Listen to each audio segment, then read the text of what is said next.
ನಮ್ಮ ನೆಲದ ದುರಂತ ನೋಡಿ. ಕೆಲವೊಮ್ಮೆ ತಪ್ಪಾಗಿ ಬರೆದ, ತಪ್ಪಾಗಿ ಹೇಳಿಕೊಟ್ಟ, ತಪ್ಪಾಗಿ ನಂಬಿರುವ ಇತಿಹಾಸವನ್ನೇ ಸತ್ಯ ಅಂತ ನಾವು ಕೂಡ ಅನ್ಕೊಂಡ್ಬಿಡ್ತೀವಿ. ಅದು ಸತ್ಯ ಅಲ್ಲ, ಸುಳ್ಳು ಅಂತ ಹೇಳಿ ಸಾಬೀತುಪಡಿಸಲಿಕ್ಕೆ ಕೆಲವರು ಕಾನೂನಾತ್ಮಕ ಸಂಘರ್ಷಕ್ಕೂ ಇಳಿಬೇಕಾಗತ್ತೆ, ಬೀದಿಯ ಹೋರಾಟಕ್ಕೂ ಇಳಿಬೇಕಾಗತ್ತೆ. ಇಂಥ ಅನೇಕ ಉದಾಹರಣೆಗಳು ನಮ್ಮ ನೆಲ ಕಂಡಿದೆ.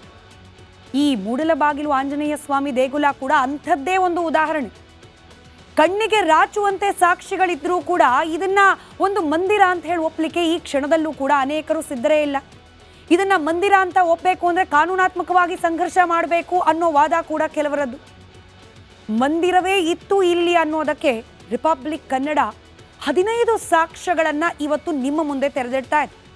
ಕಣ್ಣಿದ್ದವರು, ಆತ್ಮಸಾಕ್ಷಿ ಇದ್ದವರು ಈ ದೃಶ್ಯಗಳನ್ನ ಗಮನಿಸಿ ನಂತರದಲ್ಲೂ ಕೂಡ ಇಲ್ಲಿಲ್ಲ, ಇಲ್ಲಿ ದೇವಸ್ಥಾನ ಇರಲಿಲ್ಲ, ಅಲ್ಲಿರೋದು ಮಸೀದಿಯೇ, ಟಿಪ್ಪು ಸುಲ್ತಾನ ಅನ್ನೋ ಬೃಹತ್ ದೊರೆ, ಮಹಾನ್ ದೊರೆ, ಕೋಮು ಸಹಿಷ್ಣುತೆಯ ಪ್ರತಿಬಿಂಬ ಅಂತ ಇದ್ದ ಟಿಪ್ಪು ಸುಲ್ತಾನ ಕಟ್ಟಿಸಿದ ಜಾಮಿಯಾ ಮಸೀದಿ ಅದು ಅಂತ ಹೇಳಬಹುದಾ ಅನ್ನೋ ಅನುಮಾನ ನನ್ನ.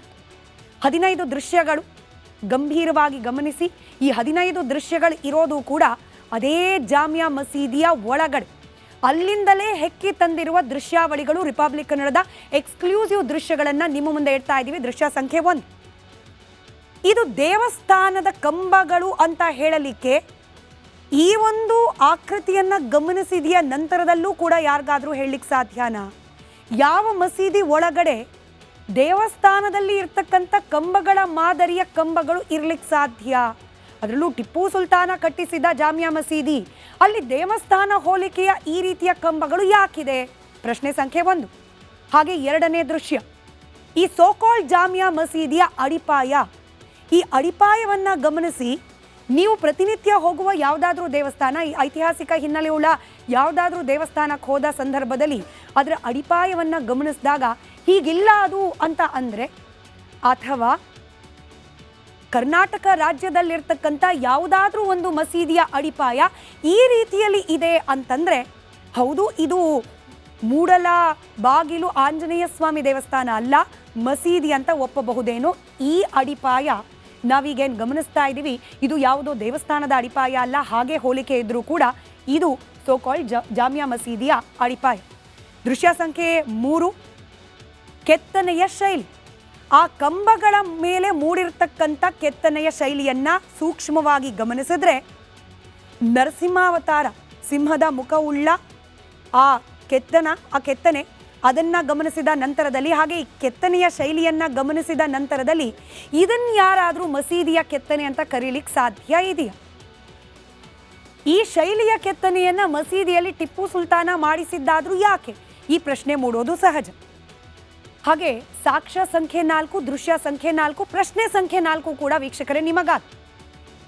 ಕಮಲದ ಚಿಹ್ನೆಯನ್ನ ಹೋಲುವಂತಹ ಆಕೃತಿಯುಳ್ಳ ಕಂಬ.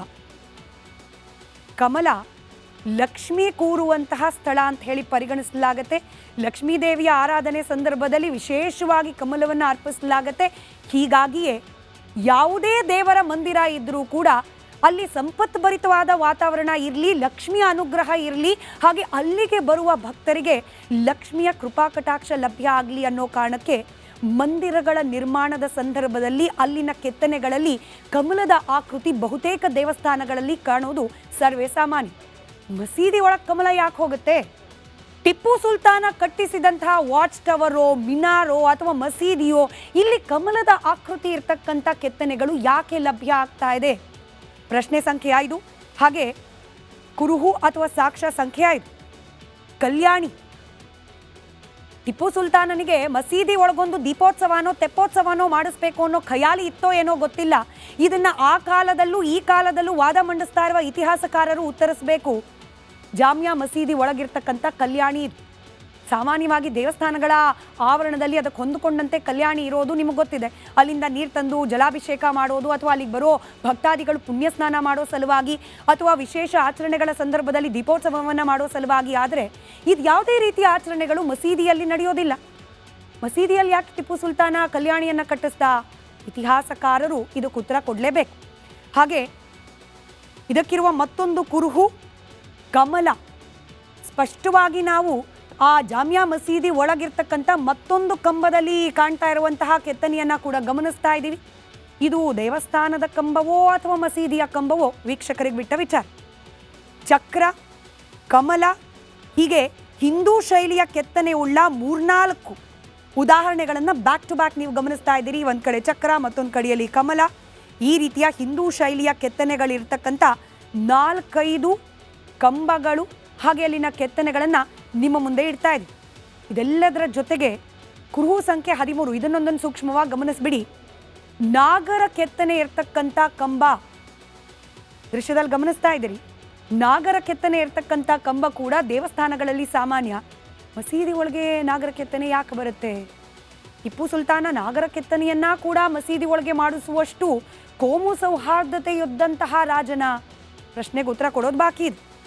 ಈ ನಾಗರ ಕೆತ್ತನೆಯನ್ನ ವಿರೂಪಗೊಳಿಸಿರೋದನ್ನ ಕೂಡ ನಾವು ದೃಶ್ಯಗಳಲ್ಲಿ ಗಮನಿಸ್ತಾ ಹೋಗಬಹುದು. ವಿರೂಪಗೊಳಿಸಿರುವ ಪ್ರಯತ್ನಗಳು, ಇದನ್ನೇ ಇವತ್ತು ಕೂಡ ಸಂಕೀರ್ತನ ಯಾತ್ರೆಯ ಭಾಗವಾಗಿದ್ದ ಅನೇಕ ಹಿಂದೂಪರ ಸಂಘಟನೆಗಳ ನಾಯಕರು ಹೇಳ್ತಾ ಇದ್ದಿದ್ದು. ಮಸೀದಿ ಏನೋ ಮಾಡಿದ್ರಿ ಸರಿ ಸ್ವಾಮಿ, ಅಲ್ಲಿರ್ತಕ್ಕಂಥ ಕೆತ್ತನೆಗಳನ್ನು ನೀವು ಯಾಕೆ ವಿರೂಪಗೊಳಿಸ್ತಿದ್ದೀರಿ, ಯಾವ ಕಾರಣಕ್ಕೆ ಇರುವ ಕುರುಹುಗಳನ್ನು ನಾಶ ಮಾಡೋ ಪ್ರಯತ್ನ ಮಾಡ್ತಿದ್ದೀರಿ ಅನ್ನೋ ಪ್ರಶ್ನೆಯನ್ನು.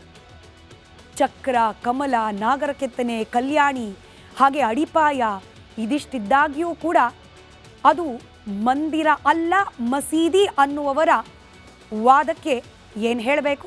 ವೀಕ್ಷಕರಿಗೆ ಬಿಟ್ಟ ವಿಚಾರ. ನಮ್ಮ ನೆಲದ ದುರಂತ ನೋಡಿ. ಕೆಲವೊಮ್ಮೆ ತಪ್ಪಾಗಿ ಬರೆದ, ತಪ್ಪಾಗಿ ಹೇಳಿಕೊಟ್ಟ, ತಪ್ಪಾಗಿ ನಂಬಿರುವ ಇತಿಹಾಸವನ್ನೇ ಸತ್ಯ ಅಂತ ನಾವು ಕೂಡ ಅನ್ಕೊಂಡ್ಬಿಡ್ತೀವಿ. ಅದು ಸತ್ಯ ಅಲ್ಲ ಸುಳ್ಳು ಅಂತ ಹೇಳಿ ಸಾಬೀತುಪಡಿಸಲಿಕ್ಕೆ ಕೆಲವರು ಕಾನೂನಾತ್ಮಕ ಸಂಘರ್ಷಕ್ಕೂ ಇಳಿಬೇಕಾಗತ್ತೆ, ಬೀದಿಯ ಹೋರಾಟಕ್ಕೂ ಇಳಿಬೇಕಾಗತ್ತೆ. ಇಂಥ ಅನೇಕ ಉದಾಹರಣೆಗಳು ನಮ್ಮ ನೆಲ ಕಂಡಿದೆ. ಈ ಮೂಡಲಬಾಗಿಲು ಆಂಜನೇಯ ಸ್ವಾಮಿ ದೇಗುಲ ಕೂಡ ಅಂಥದ್ದೇ ಒಂದು ಉದಾಹರಣೆ.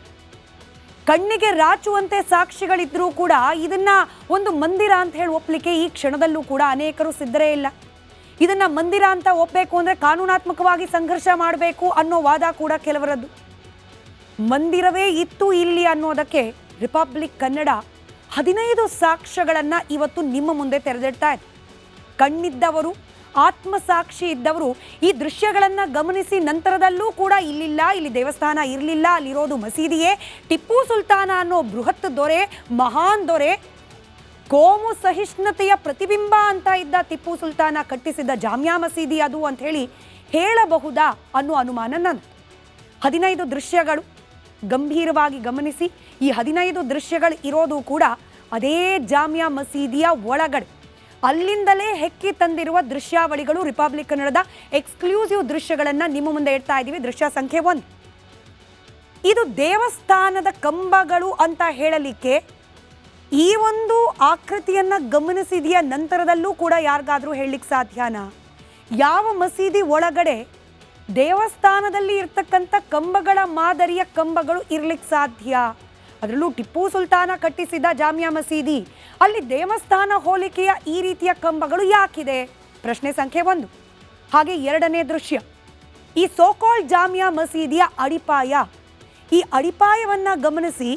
ನೀವು ಪ್ರತಿನಿತ್ಯ ಹೋಗುವ ಯಾವುದಾದ್ರೂ ದೇವಸ್ಥಾನ, ಈ ಐತಿಹಾಸಿಕ ಹಿನ್ನೆಲೆಯುಳ್ಳ ಯಾವುದಾದ್ರೂ ದೇವಸ್ಥಾನಕ್ಕೆ ಹೋದ ಸಂದರ್ಭದಲ್ಲಿ ಅದರ ಅಡಿಪಾಯವನ್ನ ಗಮನಿಸಿದಾಗ ಹೀಗಿಲ್ಲ ಅದು